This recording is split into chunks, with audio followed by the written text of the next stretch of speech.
할렐루야. 예, 다니엘서를 들어갔어요. 다니엘서 여러분 읽으면 읽을수록 참 힘이 있어요. 참 재밌습니다. 예, 하나님의 역사심이 막 나타나죠. 예, 오늘 다니엘서 1장 7절에서 9절까지 먼저 말씀을 보도록 하겠습니다. 다니엘서 1장 7절에서 9절까지 말씀입니다.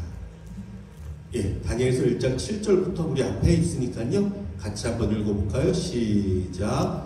환관장이 그들의 이름을 고쳐 다니엘은 벨드사살이라 하고 하나냐는 사드락이라 하고 미사엘은 메삭이라 하고 아사랴는 아벤느고라 하였더라.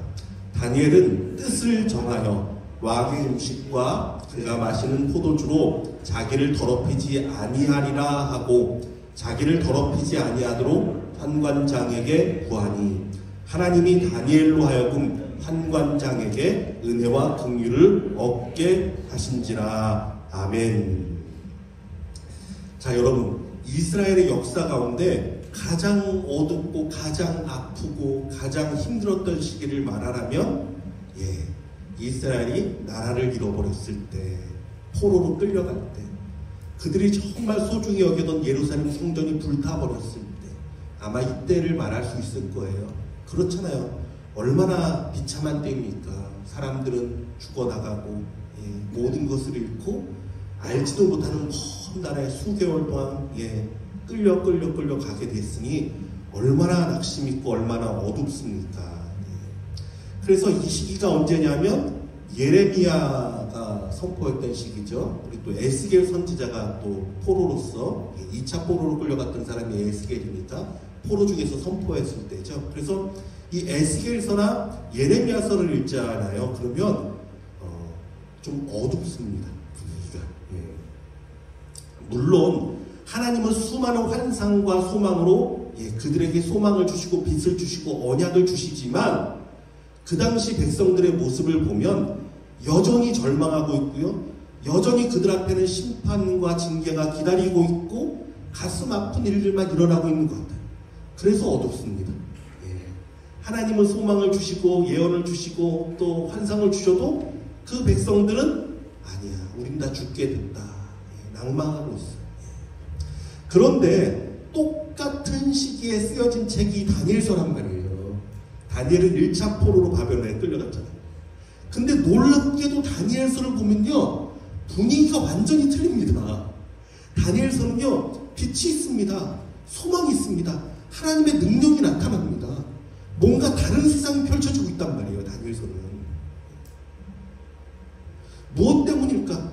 어떻게 다니엘서만 이런 다른 세계가 펼쳐지고 있을까? 여러분, 우리도 이런 삶을 살아야 하지 않습니까? 똑같은 시대에 똑같은 삶을 살아도요, 우리는 정말 주의 백성들, 아니 우리 소망교회 성도들은 정말 희망과 소망과 기쁨과 행복을 누리며 사는 자들 되기를 원합니다. 다니엘과 같이 날마다 응답이 임하는 삶을 살기를 원합니다. 우린 이렇게 살아야 된단 말이에요. 자, 먼저 말씀의 배경을 좀 살펴보면요. 다니엘서 1장 3절에서 4절은 이렇게 나오고 있습니다.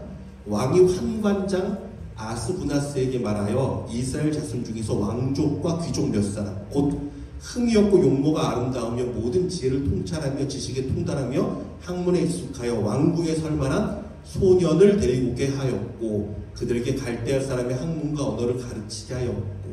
자, 여기 보면 세 가지 이제 중요한 단어가 나오는데 환관장이라는 단어가 나오고요, 왕족과 귀족이 나오고 또 소년이라는 단어가 지금 나옵니다. 다니엘은 누구였냐면 보통 사람이 아니라 왕족, 혹은 아주 높은 귀족이었어요. 1차에 잡아간 사람들이 그런 사람들이었어요. 포로로 끌고 간 사람. 왕족 중에 한 사람이었단 말이에요. 아주 높은 지위에. 근데 소년이라고 되어 있죠. 그래서 성경학자들은 다니엘의 나이가 이때가 15살쯤 됐다라고 봅니다. 15살 정도 된 소년이었어요. 자, 여러분 생각해 보십시오. 왕족으로서 정말 모든 걸 누렸던 사람입니다. 부족할 게 없었습니다. 총망받는 젊은이였고요, 지혜로운 사람이었고요, 정말 모든 걸 누리던 이 소년이 포로로 끌려갑니다.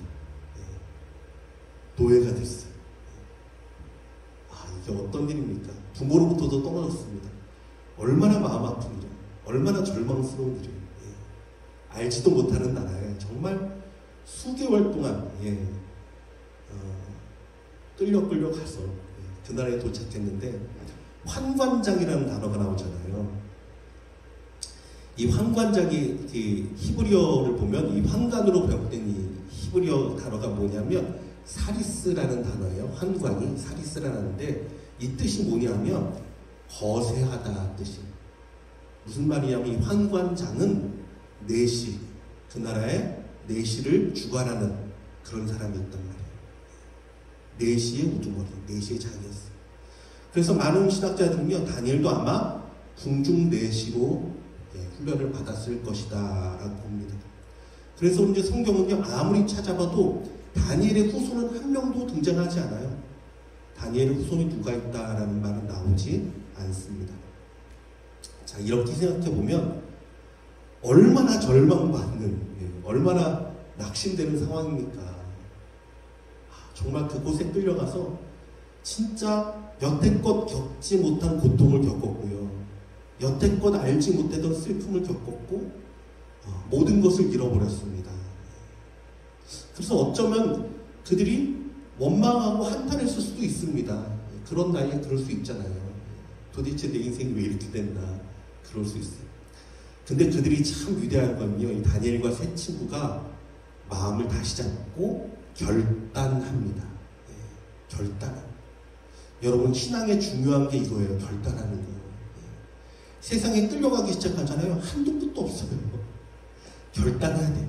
나는 어떤 삶을 살 것인가? 내가 어떤 사람이 되어야 될 것인가? 결단해야 돼. 다니엘은 결단했습니다. 어떤 결단입니까? 100% 정말 하나님께 올인해야지. 내 인생을 하나님 앞에 정말 다 걸어봐야지. 목숨을 걸고 하나님을 섬겨야지. 여러분, 이게 신앙이에요. 신앙은요, 중간이 없어요, 여러분. 이거 기억하세요? 신앙은 중간이 없습니다. 내가 하나님을 섬기기로 결심했다면 100% 전심을 다해야 돼. 이게 진짜 하나님을 섬기는 모습이에요. 이게 하나님을 섬기는 자의 모습이에요. 그래야 하나님이 역사하세요. 그래야 하나님이 그 사람을 들어서 하나님의 능력을 나타내십니다. 중간에 양다리를 거치고 세상과 하나님 사이에서 왔다 갔다. 이건요, 하나님 앞에 합당하지가 않습니다. 더 꼬집어서 말하면요, 이런 것을 뭐라고 말하냐면 영적 간음이라고 성경은 말하고 있어요. 세상과 양다리를 거치는 것, 하나님을 섬기면서도 하나님보다 더 사랑하는 우상을 섬기는 것, 이런 건요, 성경의 영적 간음이라고 말하고 있어요. 하나님이 제일 싫어하는 것. 그리스도인들은요, 100% 하나님만 의지하고 하나님만 따라가야 됩니다. 정말 전심을 다해야 돼요. 그렇게 나아가다 실수하고 때로는 넘어지고 때로는 헤맬 수 있습니다. 괜찮아요, 여러분. 괜찮아요.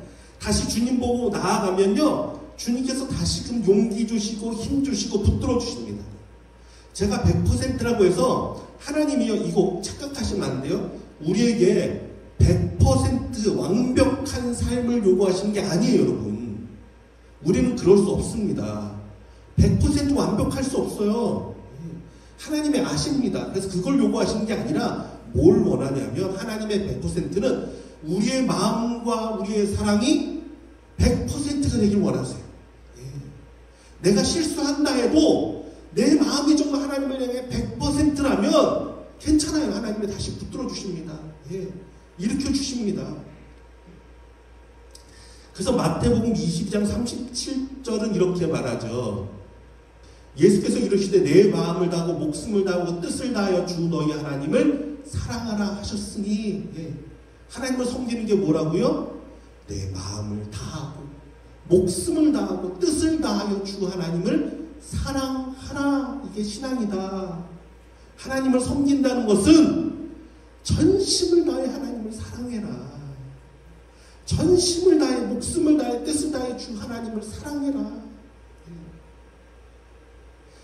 베드로가 예수님을 사랑했죠. 그러나 실수했습니다. 예수님을 부인했습니다. 모른다고 했습니다. 또 제자들 성동에서 또다시 디베라 바다에서 고기 낚으러 갔잖아요. 손동뿐이에요. 제자들 다 몰고 갔어요. 혼자 간 것도 아니고. 나는 고기 잡으러 가겠노라. 제자들이 나도 가겠노라. 갔잖아.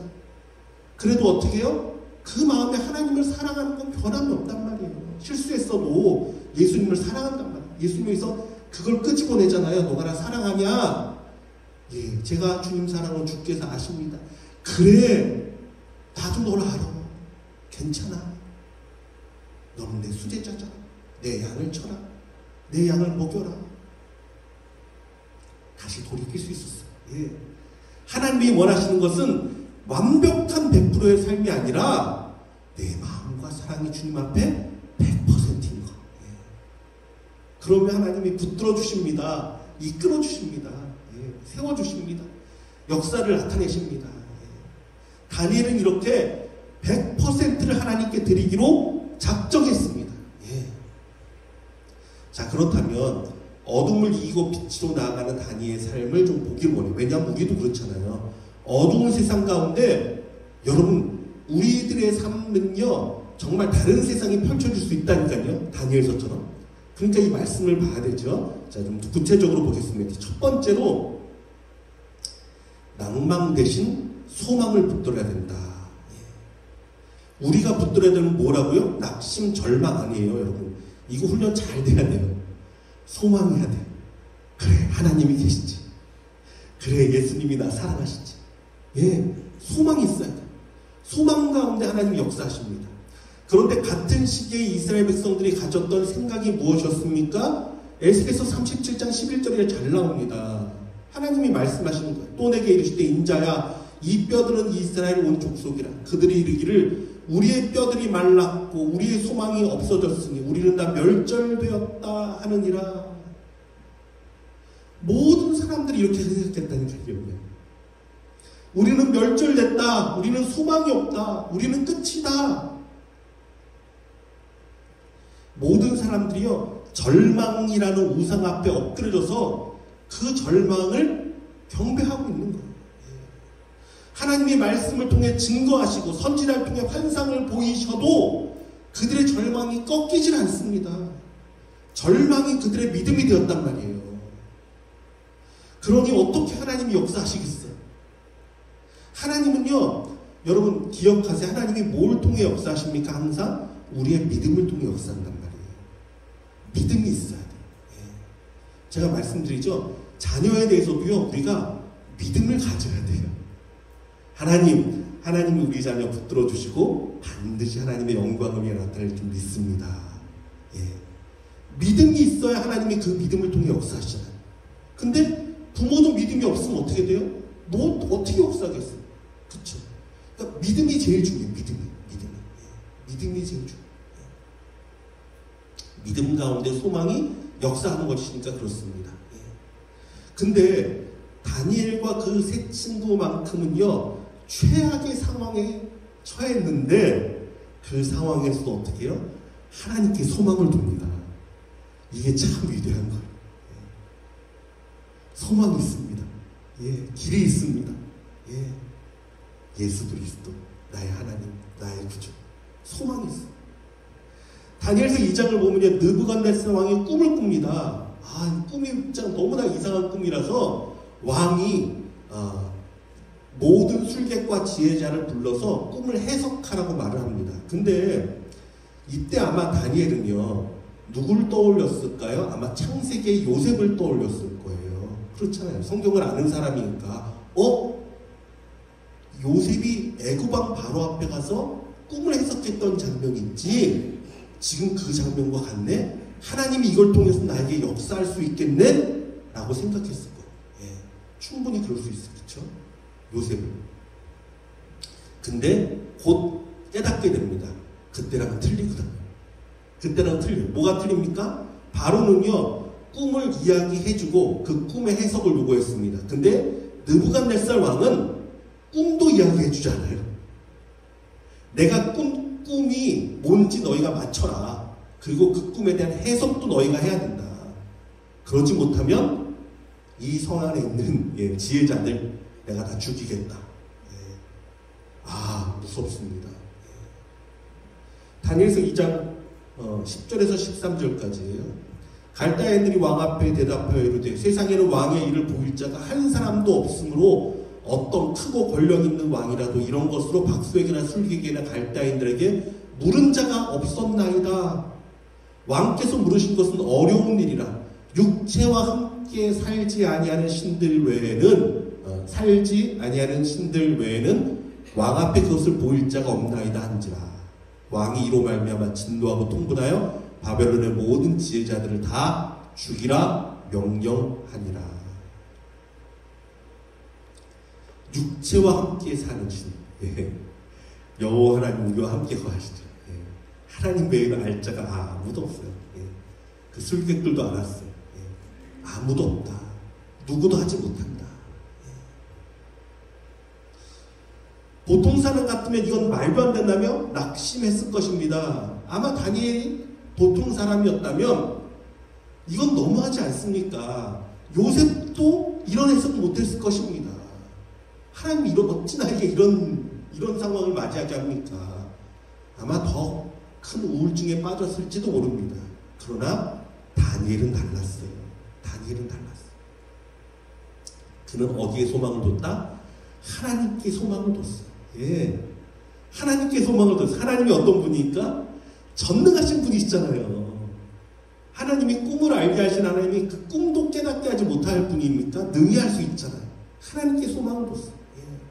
그래서 오히려 왕을 찾아가 해석을 알게 해드리겠다고 말합니다. 예. 다니엘 2장 15절 16절 왕이 근위대장 아리옥에게 물어 이르되 왕의 명령이 어찌 급하냐 하니 아리옥이 그 일을 다니엘에게 알림해 다니엘이 들어가서 왕께 구하기를 담대하죠. 왕을 찾아갑니다. 왕에게 얘기합니다. 시간을 주시면 왕에게 그 해석을 알려드리리다. 말씀을 읽어보면 이 시간이 왜 필요한 줄 아십니까? 친구들에게 가서 기도를 부탁해. 기도할 시간이 필요했어. 기도했어. 하나님이 응답하시리라 믿었어. 그에게는요 소망 대신 하나님이 계셨습니다. 하나님이라면 능히 꿈도 알게 하시고 그 해석도 주시리라 믿었습니다. 예. 하나님을 향한 그의 소망을요 누구도 막을 수 없었어요. 어떤 사람도. 요셉이 그랬듯이 정말 그는요 절망 가운데도 소망을 붙들고 나아갑니다. 사랑하는 성도 여러분, 우리도요 소망의 하나님을 붙들 수 있어야 돼요. 제가 여러분에게 묻습니다. 여러분의 하나님은 어떤 하나님입니까? 여러분은 어떤 하나님을 섬기고 어떤 하나님을 예배하기 위해 이 자리에 왔습니까? 여러분 생각해 보세요. 나의 하나님은 어떤 분인가? 정말 능력 없고 힘 없고 내 삶에 아무런 변화도 줄 수 없는 그런 하나님입니까? 그런 하나님은요 버리세요 여러분. 그건 우상이에요. 아니에요 여러분. 우리가 섬기는 하나님은 정말 전능하신 하나님이십니다. 말씀으로 세계를 창조하신 하나님이십니다. 능하시어서 못하실 것이 없는 하나님이십니다. 여러분 이 하나님을 믿는 자가 되기를 원합니다. 나의 하나님이 이런 하나님임을 깨달아야 돼요. 이 하나님을 믿고 소망해야 돼요. 소망하는 자를 통해 하나님이 역사하시니까. 로마서 15장 13절은 이렇게 말합니다. 같이 읽겠습니다. 시작. 소망의 하나님이 모든 기쁨과 평강을 믿음 안에서 너희에게 충만하게 하사 성령의 능력으로 소망이 넘치게 하시기를 원하노라. 아멘. 예, 원합니다. 저도 원합니다. 여러분 가운데 소망의 하나님이 여러분에게 충만하게 하고 소망이 넘치게 하기를 원합니다.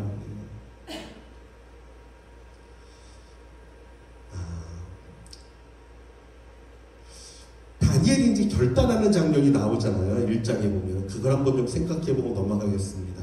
예. 세상과 구별된 삶. 두 번째가 이제 첫 번째가 소망 가진 삶이라면 두 번째는 세상과 구별된 삶을 살아야 한다라는 거예요. 뭔가 달라야 한다는 거죠. 달라야 돼요. 다니엘이 결단을 합니다. 1장 다시 앞으로 돌아가면요. 1장 8절에 다니엘은 뜻을 정했어요. 결단했습니다. 왕의 음식과 그가 마시는 포도주로 자기를 더럽히지 아니하리라 하고 자기를 더럽히지 아니하도록 환관장에게 구하니. 자, 그 당시에 모든 고기와 또 그 포도주는요 우상에게 제물로 바쳐진 후에 사람들이 먹을 수 있었어요. 이게 이제 고대 이제 풍습 중에 하나입니다. 제사를 먼저 드리고 그 다음에 그 제사 드린 거를 이제 각을 뜨고 뭐 해가지고 다 나눠서 먹을 수 있게 한단 말이에요.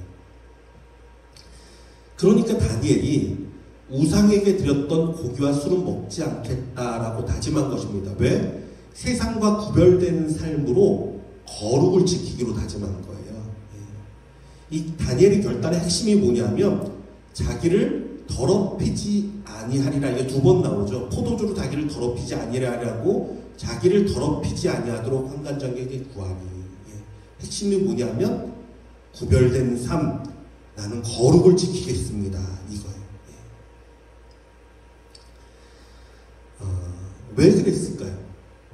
왜 그랬을까요? 하나님, 왜 다니엘이 거룩을 지키기로 다짐했을까요?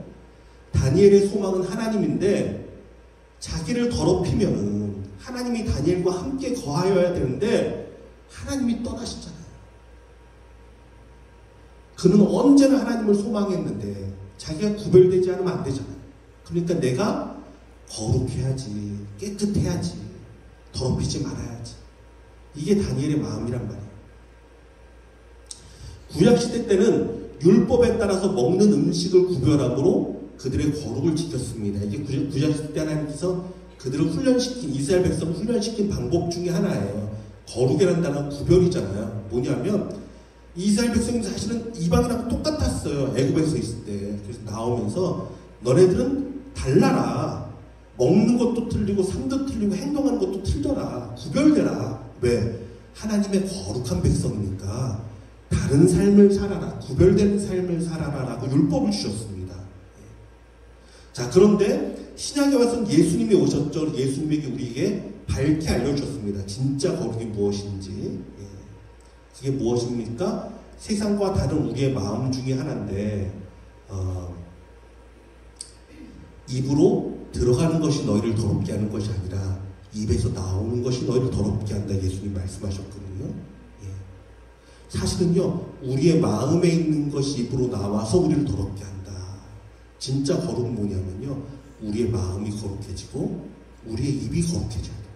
세상과 달라야 돼. 자, 근데 많은 사람들이요, 그리스도인들이 거룩을 잃었습니다. 세상과 다르지가 않아. 기독교인들이요, 세상과 똑같아집니다. 아니, 어떤 땐 세상보다 더할 때가 있어. 그러니까 손가락질 당하는 거예요. 세상도 손가락질 합니다. 안 돼요, 여러분. 우리는 달라야 돼요. 뭔가 달라야 돼요, 여러분. 세상과 달라야 돼요. 말하는 것도 다르고, 생각하는 것도 다르고, 뭔가 달라야 돼요. 하나님의 자녀다운 모습이 있어야 돼요. 그게 거룩이에요. 구별됨이에요. 뭔가 구별돼야 돼요. 세상 사람과 똑같이 행동하고 똑같이 말하고 똑같이 세상을 즐기고 똑같이 생각하면 안 됩니다. 세상 사람들은 다 절망하고 낙심해도 우리는 예수 그리스도로 말미암아 소망을 품고 살아야 돼요. 기뻐야 돼요. 이것도 거룩이죠. 다르잖아요. 세상 사람이 다 욕을 하고 험담하고 저주해도 우리는 어떻게 해야 돼요? 입을 열고 소리를 들어서 세상을 축복해야 돼요. 하나님 은혜 베풀어 주세요. 하나님 긍휼 베풀어 주세요. 이게 거룩이에요. 다른 거예요. 다른 거. 세상 사람들이 다 타락과 유혹과 방탕의 길을 걸어도 우리는 말씀과 기도의 거룩한 길을 따라가야 합니다. 세상이 우리를 봤을 때 저 사람은 좀 뭔가 좀 다르다. 예수 믿는 사람은 좀 다르구나. 이게 보여야 돼요, 여러분. 이게 진짜 신앙이에요. 그때 하나님이 역사하신다니까요.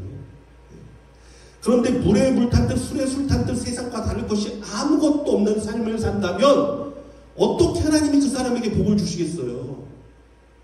다니엘 시대 때, 포로 시대 때 대부분의 이스라엘 사람들이 그렇게 살았단 말이에요. 세상과 다를 것이 아무것도 없어요. 되는 대로 세상과 타협하고 똑같이 말하고 똑같이 행동하고 똑같이 절망하고 똑같이 원망하고, 그래서 그들은 그 암흑을 벗어날 수가 없었습니다. 절망을 벗어날 수가 없었습니다.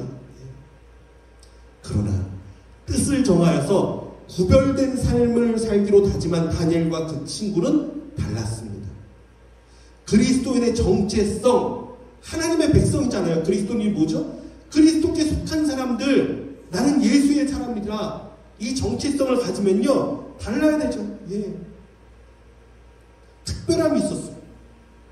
여러분, 만약 여러분이 하나님이라면 어떤 사람에게 복을 주시겠어요? 누가 봐도 하나님을 경외하는 사람이 있습니다. 하나님만을 섬기는 사람이 있습니다. 그에게 은혜를 베푸시겠습니까? 아니면 세상과 똑같이 사는 사람에게 은혜를 주시겠습니까? 당연히 하나님만 바라보는 사람, 뭔가 다른 사람에게 은혜를 주시지 않겠어요? 그래야 하나님의 영광이 나타나잖아요. 고기를 먹느냐 채소를 먹느냐가 중요한 게 아니죠. 이 시대는요. 아까 말씀드렸죠. 마태복음 15장에서 예수님 이렇게 말씀하십니다. 입으로 들어가는 것이 사람을 더럽게 하는 것이라 입에서 나오는 그것이 사람을 더럽게 하는 것입니다. 입에서 나오는 것들은 마음에서 나오나니 이것이야말로 사람을 더럽게 하느니라. 마음에서 나오는 것은 악한 생각과 살인과 간음과 음란과 도둑질과 거짓 증언과 비방이니. 우리의 마음이 세상과 달라야 하고요. 우리의 입술이 세상과 달라야 돼. 이게 거룩이에요. 이것이 우리의 구별됨입니다. 세상은 우리에게 질문을 던집니다. 과연 이 세상에서 믿는 사람으로 살아가는 것이 가능한가? 정말 그렇게 살 수 있어? 세상은 우리에게 질문합니다. 이 치열한 사회에서 성경에 그렇게 강조하는 사랑과 성령 충만을 믿으며 살아가는 것이 가능한가? 다니엘서는 여기에요, 분명한 해답을 던집니다. 뜻을 정하여서 세상과 다른 삶을 살기로 다짐한 그들에게 하나님은요, 다른 세상을 펼쳐주십니다. 예. 정말 그 당시 세상과 다른 놀라운 하나님의 응답이 나타나는 세상, 하나님의 구원이 나타나는 세상, 여호와의 전능하심이 선포되는 세상을 펼쳐주십니다. 야, 너무너무 신나요. 이게 하나님이에요. 어둠이 물러갑니다. 빛으로 가득합니다. 세상이 무릎을 꿇고 여호와의 권능 아래 엎드립니다. 제가 말씀을 일단 깜짝 놀랐어요. 다니엘이 왕에게 꿈을 해석해 줍니다. 그 꿈도 이야기하고, 왕이 꿈꾸면 이것입니다 얘기하고 그 해석을 담대하게 선포하니까 왕이 어떻게 하는 줄 아십니까? 왕이 어떻게 하는 줄 아십니까? 왕이 다니엘 앞에 무릎을 꿇고 절을 해요. 이게 일어날 수 있는 일입니까? 아니, 그 왕은 당시에 세계를 통치하던 바벨론의 왕이잖아요. 다니엘은 포로로 끌려갔던 사람이죠. 근데 이런 일이 일어난다니까요. 손대지 아니한 돌이 산에서 나와서 쇠와 놋과 진흙과 은과 금을 부서뜨린 것을 왕에게 보신 것은 크신 하나님이 장래일을 왕께 알게 하신 것이라. 이 꿈은 참되고 이 해석은 확실하니이다 하니, 이에 느부갓네살 왕이 엎드려 다니엘에게 절하고 명하여 예물과 향품을 그에게 주게 하니라. 아멘. 그 다음에도 말씀이 있네요. 왕이 대답하여 다니엘에게 이르되 너희 하나님은 참으로 모든 신들의 신이시오 모든 왕의 주제시오다. 내가 능히 이 은밀한 것을 나타내었으니 내 하나님은 또 은밀한 것을 나타내시는 이시로다. 아멘. 하나님은요, 세상과 다른 길을 선택한 다니엘에게 세상이 알 수 없는, 깨달을 수도 없는 놀라운 길을 열어주셨어요. 왕이 엎드린 것은 다니엘이 엎드린 게 아니에요. 전능하신 하나님을 왕이 깨달은 것, 두려운 하나님을 만난 것, 그래서 엎드려진 거예요. 하나님 앞에. 너희가 섬긴 하나님이 진짜 하나님이시구나. 세 번째, 언제나 그렇듯이 기도가 열쇠입니다. 언제나 그렇듯이가 중요해요. 언제나 그래. 기도가 열쇠. 하나님은요, 강구하는 자에게 은혜를 베푸십니다. 너무나 당연한 진리인데 사람들은 잘 따르지 않죠. 너무나 당연한 진리. 하나님은 강구하는 자에게 긍휼을 베푸십니다. 성경에 보면 사사기의 공식이잖아요. 아예. 그들이 막 고난을 받다가도 막 부르짖으면 하나님이 또 사사를 보내시죠. 계속 반복이잖아요. 애굽에서도 마찬가지로 애굽에 430년 동안 노예로 있다가 그들이 막 고통 가운데 부르짖으니까 하나님이 모세를 보내주셔서 건지시잖아요. 말씀을 그때 그 생각을 아, 왜 좀 더 빨리 좀 부르짖었으면 안 됐나? 그렇지 않아요? 아, 빨리 부르짖었으면 될 텐데. 빨리 엎드리면 될 텐데. 여러분 질문합니다. 기도 외에 여러분 응답받을 길이 있습니까? 다른 길이 있어요? 응답받을 수 있는 다른 길이? 없어요. 기도해야 응답을 받죠. 간구해야 응답을 받죠, 여러분. 너무나 당연한 진리. 예. 마태복음 7장에는 이런 말씀이 나옵니다. 구하라. 그리하면 너희에게 주실 것이요. 찾으라. 그리하면 찾아낼 것이요. 문을 두드리라. 그리하면 너희에게 열릴 것이니 구하는 이마다 받을 것이요. 찾는 이마다 찾아낼 것이요. 두드리는 이에게 열릴 것이니라. 예수님 말씀하셨어요. 구해라. 제발 좀 구해라. 두드려라. 열어라. 기도하라는 거죠. 기도하라는 거죠. 다니엘은 기도했습니다. 아까 말씀드렸지만 왕에게 꿈을 해석하겠다 말했을 때도 돌아와서 그의 세 친구들과 함께 기도합니다. 이에 다니엘이 자기 집으로 돌아가서 그 친구 하나냐와 미사엘과 아사랴에게 그 일을 알리고 하늘에 계신 하나님이 은밀한 일에 대하여 불쌍히 여기사 다니엘과 친구들이 바벨론의 다른 지혜자들과 함께 죽임을 당하지 않게 하시기를 그들로 하여금 구하게 하니라. 기도하자. 날 위해 기도해줘. 간구했어. 기도했어. 그래서 응답이 있었어. 나중에는요, 다니엘이 사자굴에 던지는 장면이 나오잖아요. 성경 뒤를 쭉 읽다 보면. 근데 어떻게 합니까? 자기가 사자굴에 던져질 거 알면서도 올라가서 기도합니다. 다니엘의 삶이. 다니엘은요, 기도가 아니면 안 되는 사람. 생명보다 기도가 중요했던 사람. 늘 기도했던 사람. 그래서 어땠습니까? 늘 응답받았습니다. 늘 하나님이 역사하셨어요. 저는요, 에스겔서 말씀을 읽을 때 하나님이 속히 응답하시겠다라는 말씀을 하실 때가 있거든요. 아, 과연 그때가 언젠가 이런 생각을 한번 한 적이 있어요. 왜? 하나님 앞에는요, 하루가 1000년 같고 1000년이 하루 같은 분이시잖아요. 그래서 그분의 시간대로라면 속히라는 말도 우리와 다르진 않을까? 이런 생각을 잠깐 한 적이 있어요. 에스겔서 12장에 보면 이런 말씀이 있죠. 인자야, 이스라엘 땅에서 이르기를 날이 더디고 모든 묵시가 사라지리라 하는 너희의 이 속담이 어찌 됨이냐. 28절. 그러므로 너는 그들에게 이르기를 주 여호와의 말씀에 나의 말이 하나도 다시 더디지 아니할지니 내가 한 말이 이루어지리라. 나 주 여호와의 말이니라 하셨다 하라. 말씀을 읽으면 그냥 제가 그 생각을 해봤어요. 하나님이 더디지 않겠다 말씀하셨지만 70년 포로 생활이 끝나야 하는 건 아닌가. 하나님의 구원의 응답은 정말 속힌가 이런 생각을 그냥 문득 했었어요. 그런데 여러분, 다니엘서를 보니까 하나님이 말씀하신 그 속히는요, 정말 속히 다니엘을 통해 하나님이 그 구원을 이루어 나가고 계십니다. 하나님의 구원은 70년 후가 아니라 당장 다니엘에게 그 소망을 품고 간구하는 다니엘을 통해서 벌써 나타나고 있습니다. 펼쳐지고 있습니다. 이게 다니엘서예요. 다니엘서를 통해서 고통받는 유대인들을 향한 하나님의 긍휼하심이 나타나고, 그렇잖아요. 다니엘이요, 그 높은 지위에 있으면서 유대인들을 안 돌봤겠어요? 돌봤겠죠. 여호야김, 고니아라는 왕이 있어요. 8세 때 포로로 끌려가죠. 근데 이 왕이요, 왕 앞에서 왕의 아들들과 같이 식탁에서 대우를 받습니다. 포로로 끌려갑니다. 어떻게 이런 일이 있죠? 생각해보면 아, 다니엘이 있었구나 생각할 수 있어요. 하나님은요, 다니엘을 통해서 하나님의 위대함을 열방에 선포하시고 하나님의 구원을 다니엘을 통해 계속 나타내고 계십니다.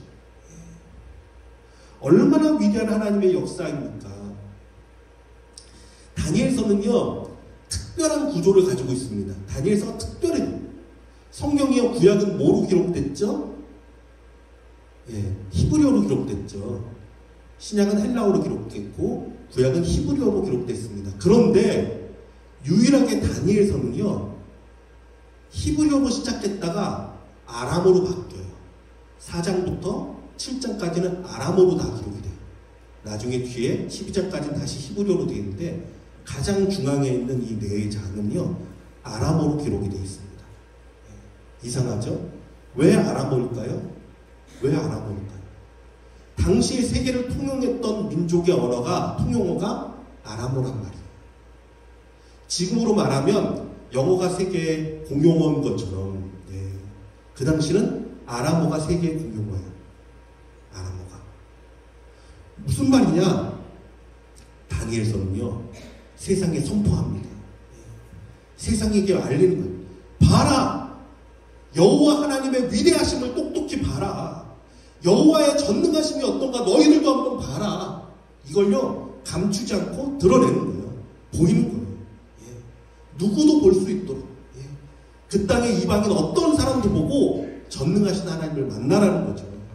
그러면 4장부터 7장까지 어떤 말씀이 있는가? 핵심되는 것만 보여드리겠습니다. 4장 37절 같이 읽습니다. 시작. 그러므로 지금 나 느부갓네살은 하늘의 왕을 찬양하며 신송하며 경배하노니 그의 일이 다 진실하고 그의 행하심이 의로우심으로 교만하게 행하는 자를 그가 낮추심이라. 느부갓네살 왕이 하나님을 깨닫습니다. 하나님의 역사를 깨달아요. 그리고 이걸 고백합니다. 열방에 보여주는 거예요. 봐라. 자, 5장.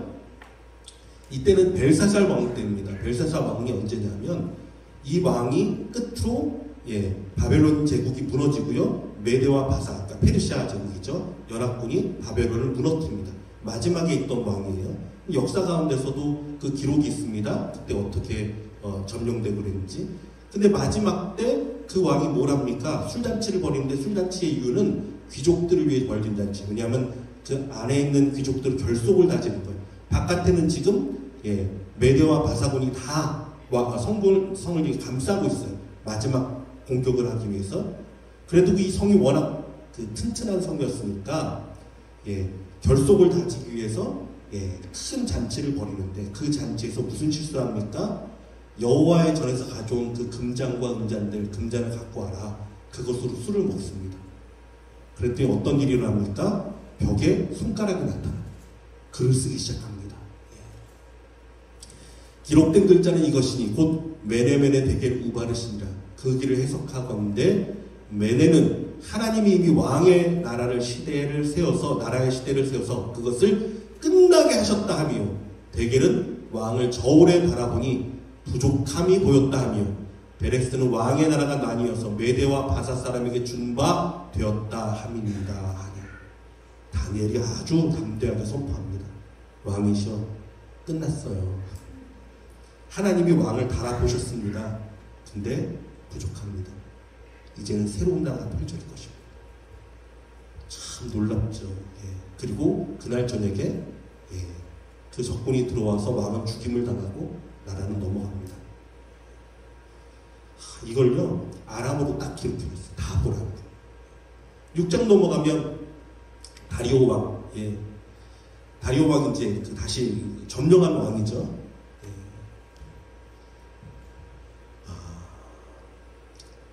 다리오 왕이 이제 점령했는데 이제 다리오 왕에게만 절하라 그랬는데 다니엘이 절하지 않지 이제 사자굴에 넣는 거기에 이제 사자굴에 넣어버리죠. 기도하러 올라갔다가 그걸 고발해서 사자굴에 넣었죠. 그 다음에 이제 가보니까 다니엘이 살아있는 걸 보게 됩니다. 그리고 이제 고백하는 거예요. 이에 다리오 왕이 온 땅에 있는 모든 백성과 나달과 언어가 다른 모든 사람에게 조서를 내려 이르되 원하건대 너에게 큰 평강이 있을지어다.